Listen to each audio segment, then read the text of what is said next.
शिक्षा दर्शन के YouTube channel में आप सबों का एक बार फिर से बहुत बहुत स्वागत। दोस्तों, आज के इस वीडियो में हम लोग बात करेंगे ध्वनि परिवर्तन के कारण को लेकर के।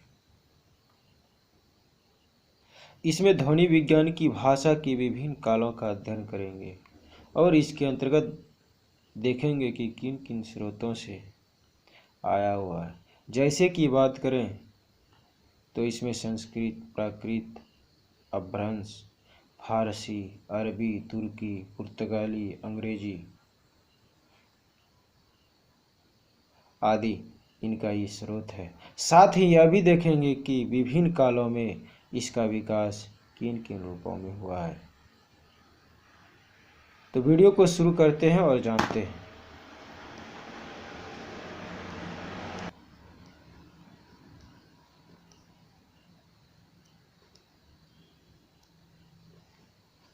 सृष्टि की प्रत्येक वस्तु के समान ही भाषा की ध्वनि में भी सतत परिवर्तन होता रहता है। इस परिवर्तन के कारण ही भाषा की जीवंत रूप सामने आया है। ध्वनि परिवर्तन या विकास जीवंत भाषा का प्रमुख लक्षण है।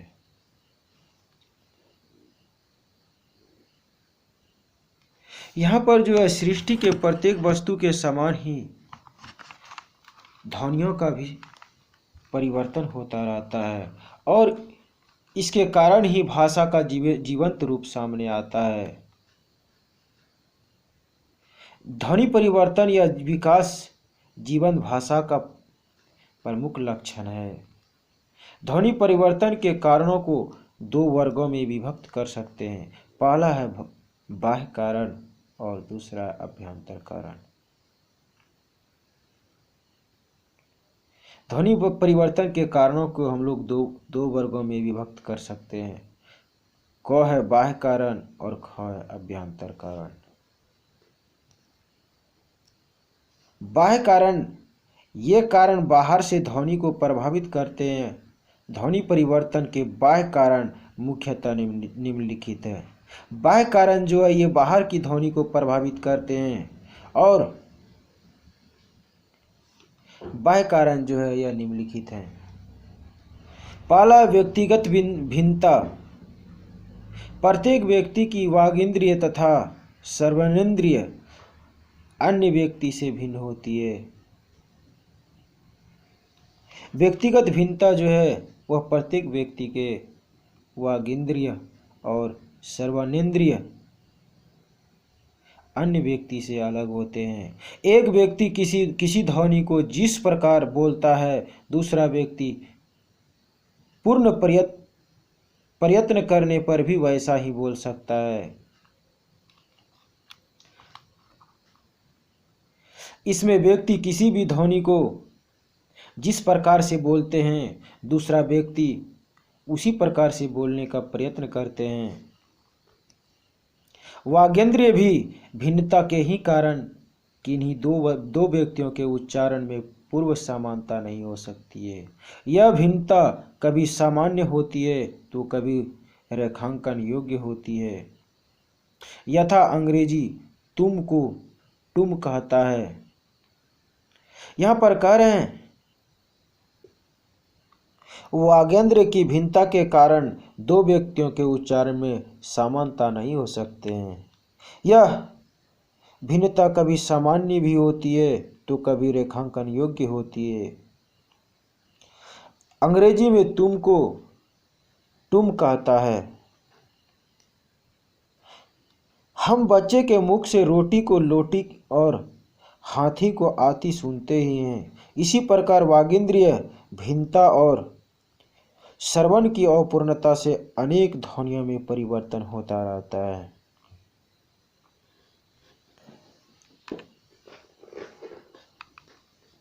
हम लोग कभी कभी बच्चों के मुख से रोटी के बदले लोटी और हाथी के बदले आती भी सुनते हैं। इसी प्रकार से वागिंद्रिय भिन्नता और श्रवण की अपूर्णता अनेक ध्वनियों में परिवर्तित हो जाता है। दूसरा, भौगोलिक कारण। ध्वनि उच्चारण पर भौगोलिक परिस्थिति का विशेष प्रभाव पड़ता है। एक भाषा की विभिन्न ध्वनियों का उच्चारण भिन्न भौगोलिक वातावरण के दूसरे भाषा भाषियों द्वारा संभव नहीं है। भौगोलिक कारण जो है, इनमें ध्वनि उच्चारण पर भौगोलिक परिस्थिति पर विशेष प्रभाव पड़ता है और एक भाषा की विभिन्न ध्वनियों का उच्चारण विभिन्न भौगोलिक वातावरण एक दूसरे भाषा भाषियों द्वारा संभव नहीं होता है। शीत प्रधान वातावरण के व्यक्ति प्राय बातचीत में मुख सीमित खोलते हैं। इस कारण ऐसे वातावरण के व्यक्ति दंत ध्वनियों का स्पष्ट उच्चारण नहीं कर पाते हैं। शीत प्रधान वातावरण के लोग प्राय बातचीत में अपने मुख को सीमित ही खोलते हैं, वे पूर्ण नहीं खोलते हैं। ऐसे वातावरण के व्यक्ति दंत ध्वनियों का स्पष्ट उच्चारण नहीं कर पाते हैं।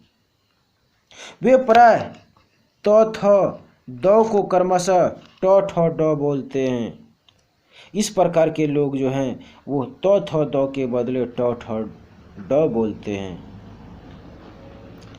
आवागमन के साधन से रहित या ऐसे शिथिल साधन वाले भौगोलिक भाग की भाषाओं में ध्वनि परिवर्तन अत्यंत मंद होता है। इस प्रकार के शिथिल साधन वाले भौगोलिक क्षेत्रों में भाषाओं में ध्वनि परिवर्तन अत्यंत ही धीमी गति से होता है, जबकि उर्वर समतल आवागमन से मुक्त भूभाग की भाषाओं पर ध्वनि में सतत तीव्र गति से परिवर्तन होता रहता है। जबकि उर्वरा समतल आवागमन इन सभी भूभागों में भाषाओं की ध्वनि में तीव्र गति से परिवर्तन होता रहता है। तीसरा, सामाजिक परिस्थिति। सामाजिक उन्नति तथा अवनति का भाषा पर विशेष प्रभाव पड़ता है। सामाजिक परिस्थिति के अंतर्गत सामाजिक उन्नति तथा अवनति का भाषा पर विशेष प्रभाव पड़ता है। सामाजिक उन्नति पर भाषा का शुद्ध रूप प्रयुक्त होता है, तो अवनति पर उनके परिवर्तित रूप का ही अधिक प्रयोग होना स्वाभाविक है। इसमें जो है सामाजिक उन्नति पर भाषा का शुद्ध रूप प्रयुक्त होते हैं, शुद्ध रूप का प्रयोग होता है, लेकिन अवनति पर उनके परिवर्तन रूप का अधिक प्रयोग होना स्वाभाविक माना जाता है। इस प्रकार सामाजिक स्थिति के कारण शब्दों में ध्वनि परिवर्तन की प्रक्रिया चलती रहती है। इस प्रकार से सामाजिक स्थिति के कारण शब्दों में ध्वनि परिवर्तन चलते ही रहते हैं। जैसे यजमान को जजमान बोला जाता है, पुरोहित को उपरोहित, व्यरिंग को वैरग, वाराणसी को बनारस बोला जाता है। चौथा है भाषाओं का प्रभाव। एक भाषा क्षेत्र में जब किसी अन्य भाषा का प्रयोग होने लगता है तो उसकी ध्वनियाँ वहाँ की भाषा को प्रभावित करती है। अन्य भाषाओं का प्रभाव इसमें जो है एक भाषा क्षेत्र में जब किसी अन्य भाषा क्षेत्र के लोग अन्य भाषा का प्रयोग होने लगता है तो वहाँ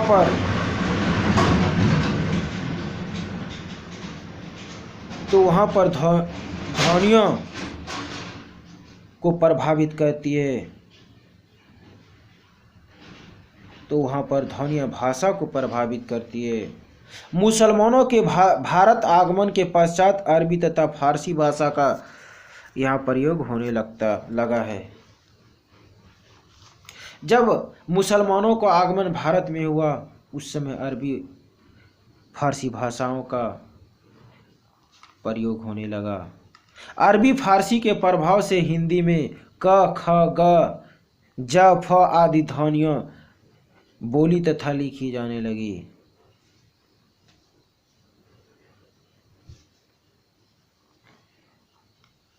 अरबी फारसी के प्रभाव से हिंदी में क, ख, ग, ज, फ आदि ध्वनियाँ बोली तथा लिखी जाने लगी। अंग्रेजी के प्रभाव से हिंदी में आ ध्वनि का प्रयोग होने लग गया है, जैसे डॉक्टर, बॉल आदि हैं।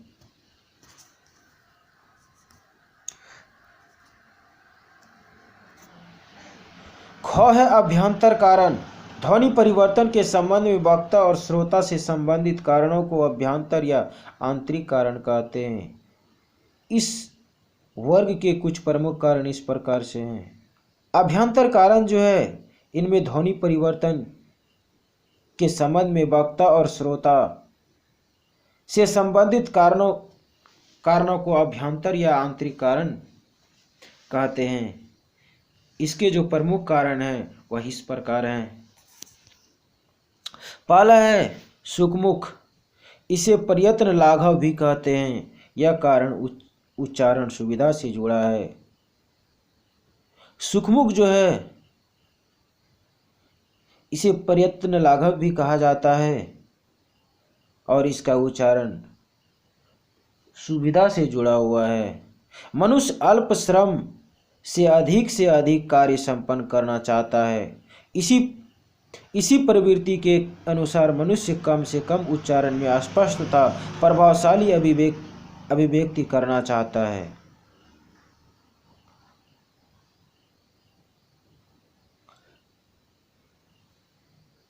मनुष्य जो है अल्प श्रम से अधिक कार्य संपन्न कराना चाहते हैं।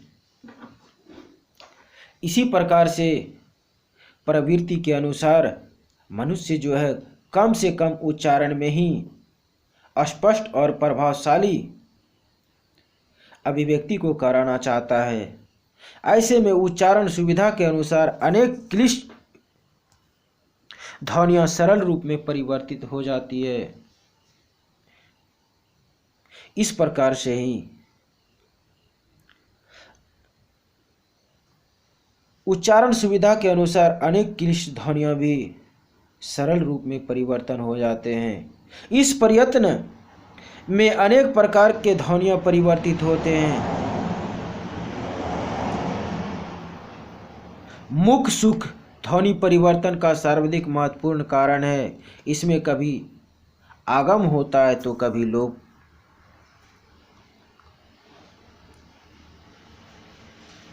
सुखमुख ध्वनि का जो महत्वपूर्ण कारण है वह है कभी आगम होना तो कभी लोप होना।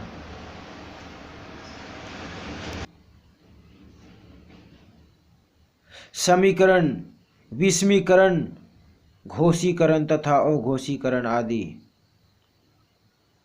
जैसे कि बात की जाए तो इसमें समीकरण, विषमीकरण, घोषीकरण तथा अघोषीकरण आदि आएंगे। परिवर्तन प्राय मुख के कारण होता है। परिवर्तन जो है प्राय मुख के कारण ही होते हैं। दूसरा है भावावेश। प्रेम, क्रोध आदि संदर्भों के भावावेश में उच्चरित शब्दों की ध्वनियों में परिवर्तन हो जाता है। प्राय देखा गया है कि प्रेम और क्रोध में सीधा नाम न लेकर उसे तुर मरोड़ कर प्रयोग किया जाता है। भावावेश के अंतर्गत इसमें क्रोध, प्रेम आदि के संदर्भ में भावावेश उच्चारित शब्दों की ध्वनियों में परिवर्तन हो जाते हैं। और इसमें देखा गया है कि प्रेम और क्रोध सीधे नाम ना लेकर के उसे तोड़ मरोड़ करके प्रयोग किया जाता है। जैसे कि बात करें तो इसमें रामेश्वर, को रामे रामे कहते हैं। रामसूरा को रामेश्वर को रामे रामसूरा रामसर या राम कहते हैं। श्याम को श्यामू सामुआ या सामुआ या सामू कहते हैं।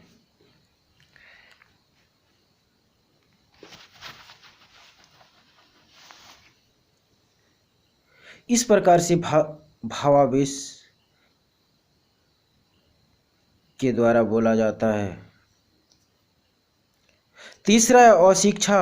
अशिक्षा या अज्ञानता के कारण शब्दों का उचित ज्ञान नहीं होता, इससे उसकी ध्वनियों में परिवर्तन हो जाता है। अशिक्षा, इसमें जो है अशिक्षा या अज्ञानता के कारण शब्दों का उचित ज्ञान नहीं होता है, तो इससे उनकी ध्वनियों में परिवर्तन हो जाता है। ऐसे व्यक्ति जब शब्दों का शुद्ध उच्चारण नहीं कर पाते हैं, तब भी ध्वनि परिवर्तन हो जाता है।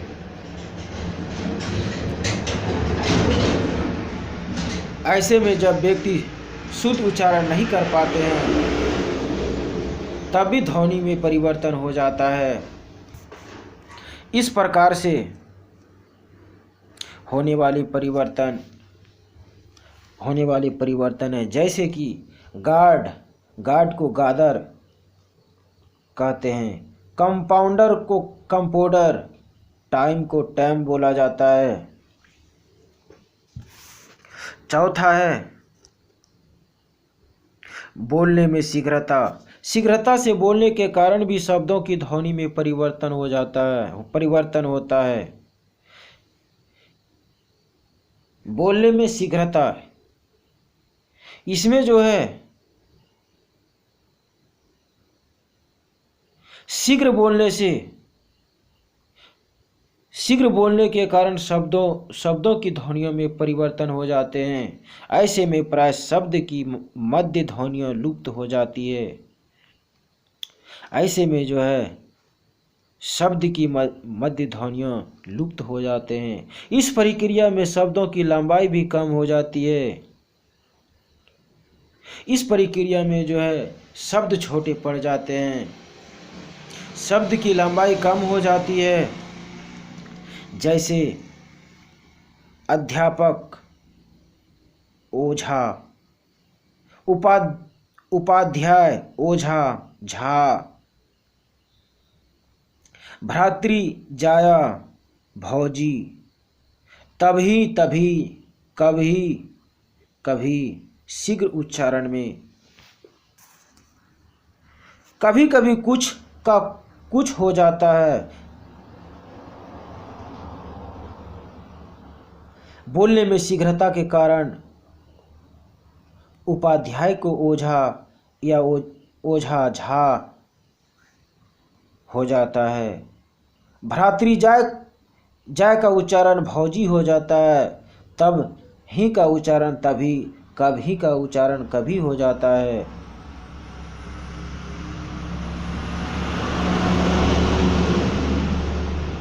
कभी कभी जो है कुछ का कुछ हो जाता है। जैसे कि बात करें दाल चावल का दावल चाल, दाल भात का दात भाल आदि भी हो जाते हैं।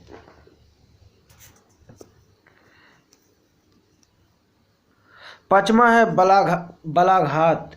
जब बाद की किसी विशेष ध्वनि पर बल दिया जाता है तो श्वास का अधिकांश भाग उसी के उच्चारण में लगता है। बलाघात, इसमें जब बाद की किसी विशेष ध्वनियों पर ज़्यादा बल दिया जाता है तो उसके श्वास का अधिकांश भाग उसी के उच्चारण में ही लगता है। इसके परिणाम स्वरूप शेष ध्वनियाँ निर्बल हो जाती है।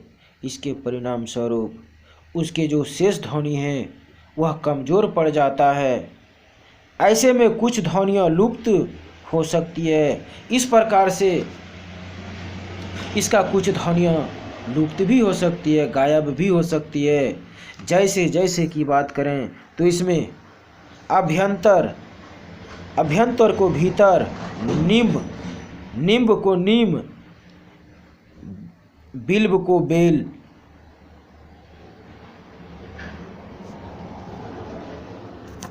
कहते हैं।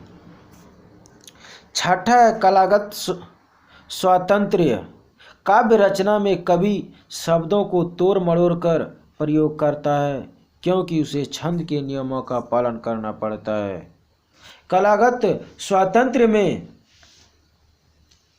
इसमें कवि शब्दों को तोड़ मरोड़ करके प्रयोग करते हैं, क्योंकि उसे छंद के नियमों का पालन भी करना पड़ता है, जिसके कारण ध्वनि परिवर्तन होता है, जिसके कारण जो है ध्वनि परिवर्तन हो जाते हैं। जैसे जैसे कि बात करें सुग्रीवा हो जाता है, चरण हो जाता है, परमादा हो जाता है, रघुराई हो जाता है आदि। सातवां है अनुकरण की अपूर्णता। भाषा अनुकरण के आधार पर सीखी जाती है। अनुकरण की अपूर्णता में इसमें जो है भाषा अनुकरण के आधार पर सीखी जाती है। जब किन्हीं कारणों से अनुकरण अपूर्ण होता है, तब ध्वनि में परिवर्तन हो जाता है।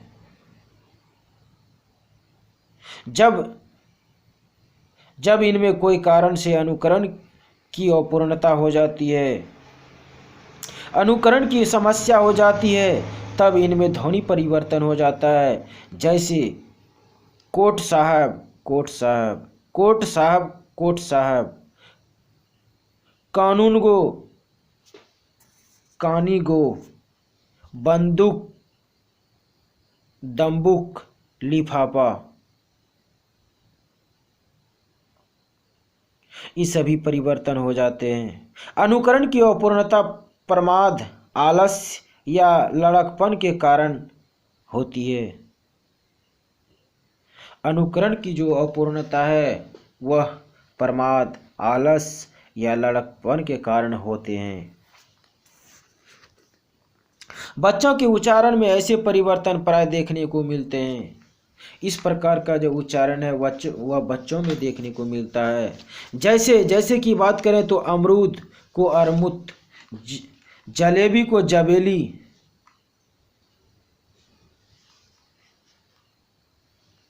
बोलते हैं। आठवां सहजीकरण। दूसरी भाषा के कठिन शब्दों को सरल बनाने के लिए यदा कदा उनकी ध्वनियों में परिवर्तन कर देते हैं।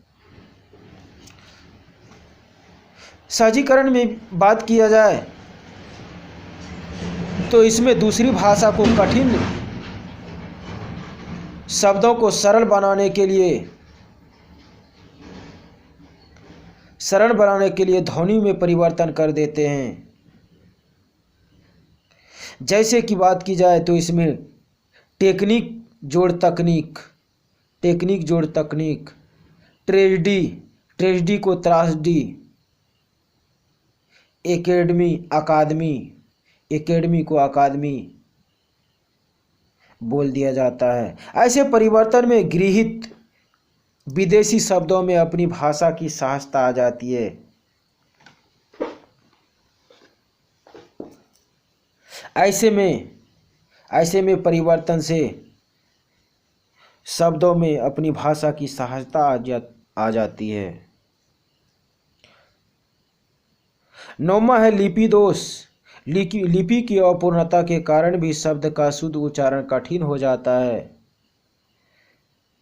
लिपि दोष में जो है इनमें लिपि की अपूर्णता के कारण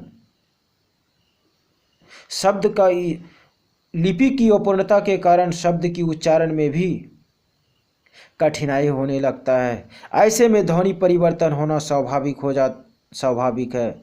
ऐसे में जो है ध्वनि परिवर्तन होना स्वाभाविक हो जाता है। अंग्रेजी की लिपि रोमन को प्रभाव से गुप्त का गुप्ता, मिस्र का मिश्रा, राम का रामा, कृष्ण का कृष्णा उच्चारण हो जाता है। अंग्रेजी में यदि बात किया जाए, अंग्रेजी की रोमन लिपि में बात किया जाए तो इनमें गुप्त को गुप्ता, मिश्र को मिश्रा, राम को रामा, कृष्ण को कृष्णा के द्वारा उच्चारण किया जाता है, क्योंकि अंग्रेजी में ह्रस्व और दीर्घ के भिन्न रूप नहीं हैं। क्योंकि इसका जो मुख्य कारण है वह ह्रस्व और दीर्घ के भिन्न रूप नहीं हैं।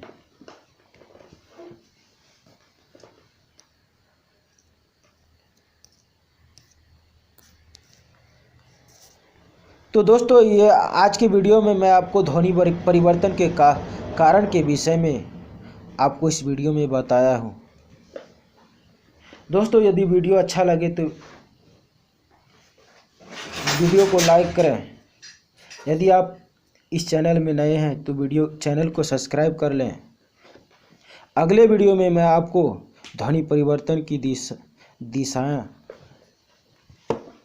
को बताऊंगा। आज के इस वीडियो में इतना ही। फिर मिलते हैं अगले वीडियो में। तब तक के लिए धन्यवाद।